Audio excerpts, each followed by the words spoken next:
नमस्कार मित्रों, सबसे पहले तो मैं आपका आभार प्रकट करता हूं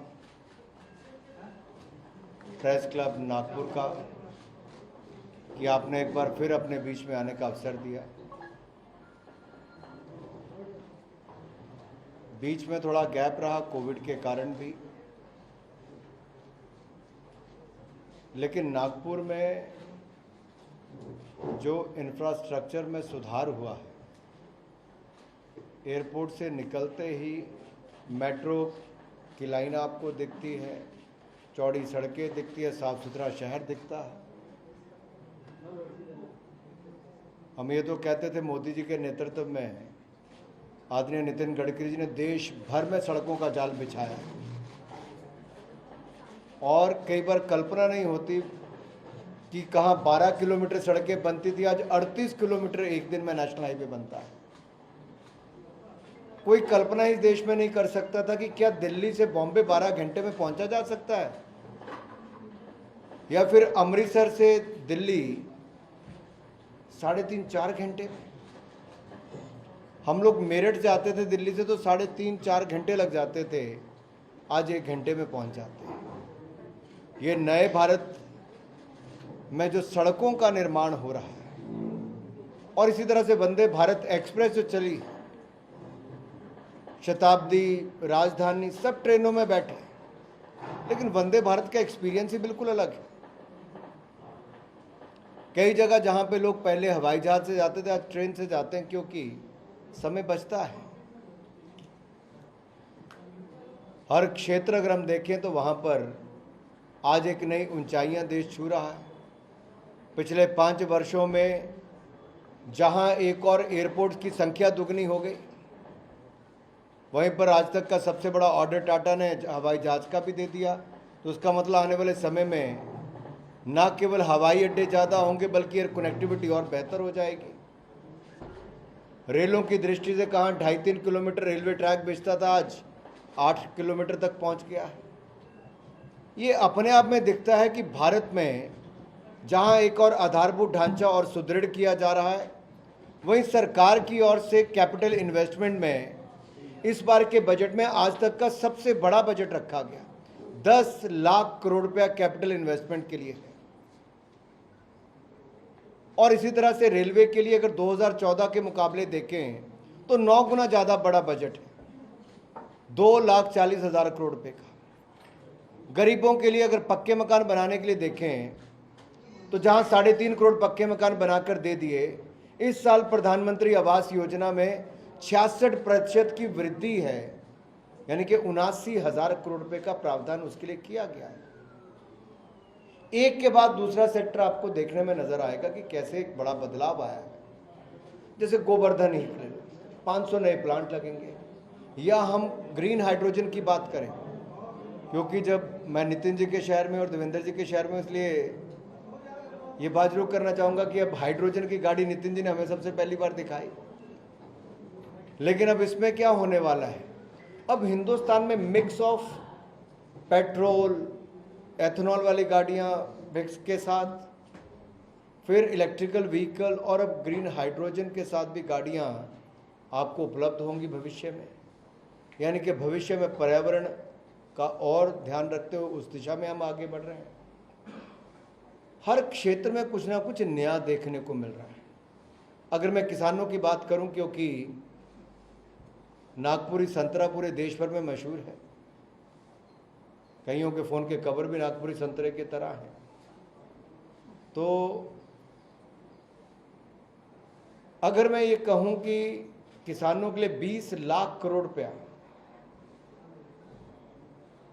किसानों के लिए, बागवानों के लिए, पशुपालन, डेयरी और मछुआरों के लिए, ये किसानों के लिए जो एक क्रेडिट की सुविधा है 20 लाख करोड़ रुपए की, और फिशरीज़ के लिए तो स्पेशली 6,500 करोड़ रुपए का अलग कैपेसिटी बिल्डिंग का प्रोग्राम अलग से लाने का काम किया है। एक के बाद दूसरे डिपार्टमेंट में देखोगे तो बहुत वृद्धि हुई। मैं अपने खेलों की बात करूं तो उसमें भी जहां 2014 में 964 करोड़ रुपए का बजट था युवा कार्यक्रम खेल का, वो बढ़कर 3,397 करोड़ कर दिया। खेलो इंडिया प्रोग्राम को भी अगले 5 साल के लिए मंजूरी प्रधानमंत्री मोदी जी ने दे दी है और खेलों में हमने शानदार काम भी किया। जहां एक और खेलो इंडिया योजना में नए नए रिकॉर्ड बन रहे हैं, नेशनल रिकॉर्ड टूट रहे हैं, वहीं पर भारत के खिलाड़ियों ने थॉमस कप इतिहास में पहली बार जीतने का काम किया। कॉमनवेल्थ में आज तक के सबसे ज़्यादा मेडल 61 यानी कि 22 गोल्ड मेडल जीतने का काम किया। ओलंपिक्स, पैरालंपिक, डेफलिम्पिक्स में 7, 19 और 20 मेडल जीतने का काम किया। तो कुल मिला के बड़े खेलों का आयोजन हो या खेलों में हमारी परफॉर्मेंस वो भी लगातार अच्छी हो रही है। आज तो मैं मेंढे जी के यहाँ पे सांसद जी ने एक बहुत शानदार खेलों का प्रोग्राम कराया, जैसे नितिन गडकरी जी ने अपने यहाँ पे बहुत भव्य आयोजन करवाया था, उसी दिशा में इन्होंने भी बहुत अच्छा प्रयास किया है। देश भर में बहुत सारे सांसद खेल महाकुंभ, सांसद खेल प्रतिस्पर्धा, इस तरह के टूर्नामेंट करवा रहे हैं, जिससे खेलों को बढ़ावा मिल रहा है। अगर हर चुना हुआ प्रतिनिधि वो करे तो मुझे लगता है हमारे खेलों में बहुत बड़ा सुधार इवेंट्स कंपटीशंस में हो सकता है। मैं अपनी ओर से तो जितना बोलोगे मैं तो बोल ही लूँगा, लेकिन क्योंकि आजकल पार्लियामेंट तो चल नहीं रही, आपको पता है, और आपने मुझे अवसर दिया है थोड़ा सा। हाँ बोलो। नागपुर में साई का जो प्रोजेक्ट है वो बहुत डिले हो रहा है, कहाँ तक पहुँचा है और क्या उसका स्टेटस? मैं धन्यवादी हूँ आपने सवाल पूछा, क्योंकि मैंने भी एयरपोर्ट पे उतरते ही उसका स्टेटस पूछा था। नितिन जी ने पीछे एक मीटिंग भी बुलाई थी जब प्रदेश के अधिकारी, हमने केंद्र के अधिकारियों को बुलाया था। जो ज़मीन दी गई उसमें काफ़ी बड़े हिस्से में वहाँ पे एनक्रोचमेंट हुई। अब हमने उसमें कहा कि जितना एनक्रोचमेंट फ्री एरिया है, अतिक्रमण नहीं हुआ जहाँ पे, वो एरिया अलग छांट लो, तो उसकी चारदीवारी कम से कम करनी शुरू कर दो, और बाकियों का प्रोसीजर लीगल जो है वो कब्जा छुड़वाने का आप उसको जारी रखिए। हमारा प्रयास है कि वहाँ पे सुंदर खेल कॉम्प्लेक्स हम बनाकर देंगे, ताकि नागपुर में बाकी खेलों के लिए भी जो ओलंपिक्स के अंतर्गत आते हैं उसको आगे बढ़ाने का अवसर मिल सके। राहुल गांधी के विवादित बयान पर दिल्ली पुलिस ने आज उनके आवास पर जाकर नोटिस दिया है। कांग्रेस अभी केंद्र सरकार पर हरासमेंट का आरोप लगा रही है। विवादित बयान क्या था उनका? महिलाओं को लेकर क्या? नहीं, मैं तो इसे पूछ रहा हूँ क्योंकि उनके कई विवादित बयान है, किस वाले पे रिएक्ट करना है? कश्मीर वाला भी और लंदन वाला।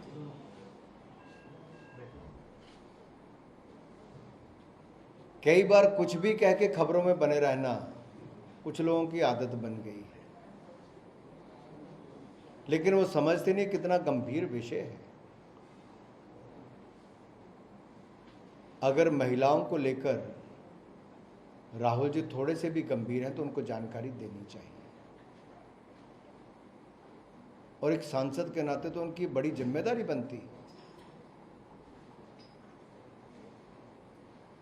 क्या छिपा रहे हैं? क्या तब झूठ था या अब झूठ है, ये तो वही बता पाएंगे। अनुराग जी, क्या पाकिस्तान में एशिया कप होता है तो क्या इंडिया की टीम वहां जाएंगे? गवर्नमेंट का क्या स्टैंड है? पहले बीसीसीआई तय करे पहले क्या है, जब समय आएगा भारत सरकार भी निर्णय लेगी।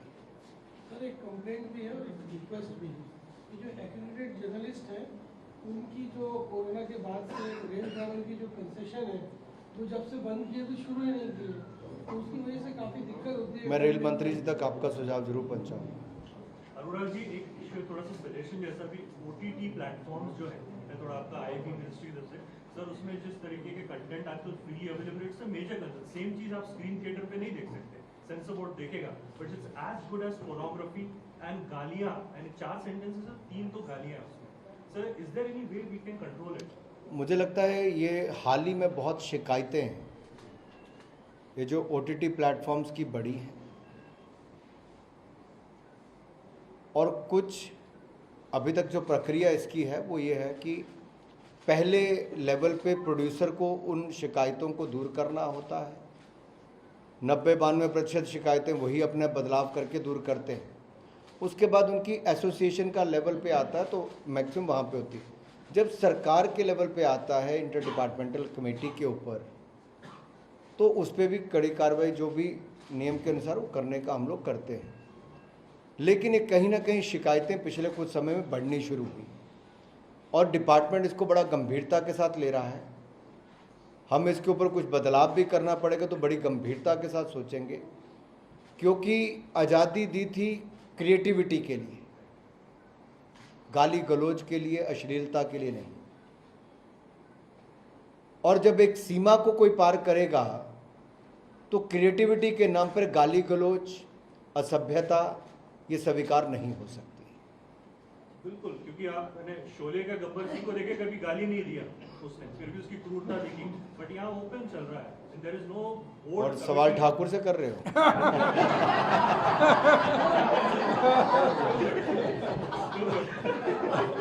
अनुराग जी, मेरा एक सवाल है, स्कूल लेवल से अगर क्रीड़ा को प्रोत्साहन देना है तो स्कॉलरशिप क्यों नहीं शुरू की जा सकती बच्चों के लिए? कौन रोकता है? आपके डिपार्टमेंट के हाथ में है ना, स्कूल हम लोग तो देते, प्रोत्साहन देना है तो स्कॉलरशिप। देखिए न्यू एजुकेशन पॉलिसी में 34 वर्षों के बाद न्यू एजुकेशन पॉलिसी आई, ये मोदी सरकार लेकर आई, और इसमें मूलतः अगर आप देखेंगे लैंग्वेजेस से लेकर आपको कोर्स बदलने से लेके खेलों का एक बहुत महत्वपूर्ण योगदान इसमें होने वाला है। और हमने इसमें जहां एक और खेलों को प्राथमिकता दी है, वहीं पर बहुत सारी राज्यों की सरकारें अपनी ओर से स्कॉलरशिप्स के प्रोग्राम चलाती हैं। भारत सरकार भी target Olympic podium scheme tops, इसमें खिलाड़ियों का रहने का, भोजन का, ट्रेनिंग का, देश और विदेश का सारा खर्चा भारत सरकार उठाती है और खिलाड़ियों को, एलीट खिलाड़ियों को 6 लाख रुपया साल का जेब खर्च, यानी कि 50,000 रुपया महीना जेब खर्च भी देती है। इसके अलावा खेलो इंडिया एक्रेडिटेड अकेडमीज में 3,000 के लगभग खिलाड़ियों को बोर्डिंग, लॉजिंग, ट्रेनिंग सारा खर्चा भारत सरकार सहन करती है। 5 लाख रुपये प्रति खिलाड़ी और 1,20,000 रुपये जेब खर्च, यानी कि 10,000 रुपये अलग से जेब खर्च भी देती है। अब ऐसे खेलो इंडिया स्कीम्स है, वहाँ पे भी उनको इनाम दिए जाते हैं, इवेंट्स कंपटीशन दिए जाते हैं। खेल एक राज्य का विषय है, प्राथमिक जिम्मेदारी राज्य की है और बहुत सारे राज्य इसमें आगे बढ़कर आए हैं। और आपने बदलाव देखा होगा, कुछ राज्यों के आगे आने से एक टीम के रूप में ताकत मिलती है कि भारत इकट्ठे मिलकर आगे बढ़ता है। सर, आजकल की बच्चियां जो है गांव-गांव से काफी अच्छा खेल खेलती है, लेकिन वो सिटी लेवल पे नहीं आ पाती, तो ऐसे बच्चियों के लिए, ऐसी लड़कियों के लिए आप तहसील लेवल पे क्या कर सकते हैं? पहले तो मुझे लगा ये भी कहें कि एक ठाकुर दूसरे ठाकुर को सवाल पूछ रहा है, इन्होंने कहा नहीं। लेकिन बच्चियों की जब आपने बात की, मैं बहुत खुशी के साथ कहता हूँ इस बात को। देखिए, मैंने बहुत बदलाव देखा है पिछले कुछ समय में।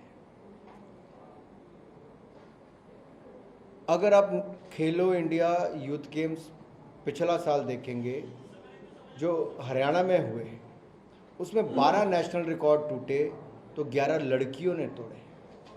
इस साल मध्य प्रदेश में खेलो इंडिया यूथ गेम्स हुए, 25 नेशनल रिकॉर्ड टूटे तो 21 लड़कियों ने तोड़ने का काम किया। आज हमारे सामने खेलों में MC मैरी कॉम 6 बार की वर्ल्ड चैंपियन बॉक्सिंग की, Nikhat Zareen world champion, Lovlina Olympic medallist, वहीं पे PV सिंधु एक नहीं 2 ओलंपिक्स में बैक टू बैक मेडल जीतने का काम किया। सानिया मिर्जा, इतना लंबा करियर टेनिस का, शानदार प्रदर्शन, ग्रैंड स्लैम जीतने तक। उसी तरह से साइना नेहवाल, ऐसे बहुत सारे नाम हैं, स्मृति मंदाना से हरमनप्रीत कौर से लेके बाकी सब तक। ये बेटियों ने लगातार बहुत सारे क्षेत्रों में अच्छा किया।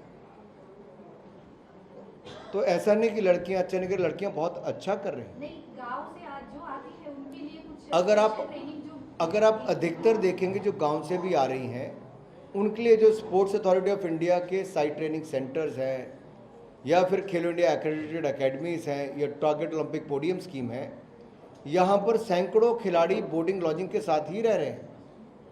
23 नेशनल सेंटर ऑफ एक्सीलेंस है, यहाँ पे खिलाड़ियों को बोर्डिंग लॉजिंग मिल रही है, वो वहीं पे रहती हैं। सो आज अगर आप देखें ग्रामीण खिलाड़ियों में, मैं कहता हूँ they have more fire in their belly, उनमें ज़्यादा आग है कुछ प्राप्त करने की। और हम आगे भी एक टैलेंट हंट प्रोग्राम करने वाले, टैलेंट स्काउटिंग, कि हम आगे और खिलाड़ियों का चयन करके उनको आगे बढ़ाएं। भारत में खेलो इंडिया की कितने खेलो इंडिया सेंटर्स जो हैं, खेलो इंडिया सेंटर्स 1000 भारत भर में खोले जाएंगे। और मैंने 6 महीने पहले कहा था कि हम 15 अगस्त 2023 तक 1000 सेंटर पूरे कर लेंगे। मुझे कहते हुए प्रसन्नता है, हमने 945 सेंटर सैंक्शन कर दिए हैं और 15 अगस्त से पहले 1000 सेंटर खोल के देश को समर्पित हम कर देंगे। सर, खेलो इंडिया गेम्स जो होता है उसमें टॉप 8 परफॉर्मर्स को ही ये मिलता है, चांस मिलता है खेलने के लिए। तो कोई गवर्नमेंट ऐसा स्कीम है कि ग्रासरूट के प्लेयर्स को भी उसमें चांस मिले खेलने को? देखिए, अपनी अलग अलग स्कीमों में वो राज्य की टीम सब आती हैं, तो उससे पहले सिलेक्शन का एक प्रोसेस है। कई जगह टूर्नामेंट्स होते हैं, वहाँ से पिक करके लाते हैं, कई जगह ट्रायल्स करते हैं, और अलग अलग खेल संघों के अपने अपने टूर्नामेंट्स, अलग अलग कंपटीशन होते हैं जहाँ से वो टीम्स को सिलेक्ट करते हैं। अनुराग जी मेरा एक सवाल था। आपका एक हो गया, पहले किसी और का रह तो नहीं कह सकता। महिला क्रिकेटरों के लिए सिर्फ रेलवे में नौकरी मिलती है, बाकी के विभागों में क्यों नहीं? क्योंकि अब तो वुमेन प्रीमियर लीग भी शुरू हो गई हाँ? और अच्छी चल रही है। हाँ। बहुत अच्छा अवसर मिला, बीसीसीआई को धन्यवाद, बधाई। उनको सिर्फ रेलवे विभाग में क्यों नौकरी मिलती, बाकी के बाकियों में मिलती, बैंकों में मिलती होगी, ओएनजीसी में मिलती होगी। अब एयर इंडिया का प्राइवेटाइजेशन हो गया तो पहले उसमें मिलती थी। ऐसी कई पीएसयूज हैं इंडियन ऑयल से लेके बाकी सब, जहाँ पे मिलती हैं। और कोई